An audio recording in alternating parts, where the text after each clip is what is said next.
Համայն հայոց գիժը խուճապի մեջ է։ Տերորիստներից է խոսում, դիմակավոր անձանցից է խոսում, հերիք է խաբես։ Այս ազգը քեզնից ավել ոչ ոք տերորի չի ենթարկել։ Քեզնից ավելի մեծ դիմակ ոչ ոք երբևիցե չի կրել։ Եվ այսօր արաբկիրցիները մի քանի անգամ այդ դիմակը պատռեցին։ Ցույց տվեցին, որ դու հոգեկան խանգարված ես, ով ատում է Հայաստանը, ով ատում է արցախցիներին։ Քեզ ոչ վատ բան են ասել, ոչ էլ վիրավորել են, ասել են ճշմարտությունը, որ քո պատճառով մարդիկ հարազատների են կորցրել, հայրենիք են կորցրել։ Իսկ դու ու քո այդ լնգուլավազները չտղամարդու պես մարդկանց վրա հարձակվում եք, վիրավորում եք ու հայոյում եք։ Դա է ձեր տեսակը, դուք արժեք չունեք, դուք կարմիր գիծ չունեք, եւ ձեր վերջը գալու է հունիսի 7-ին։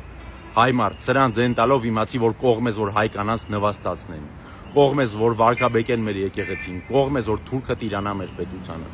Պետք է բոլորս միասին թույլ չտանք այդ թրքացումը տեղի ունենա։ Հունիսի 7-ին գնացեք ընտրատեղամաս եւ մերժեք այս ապիկարներին։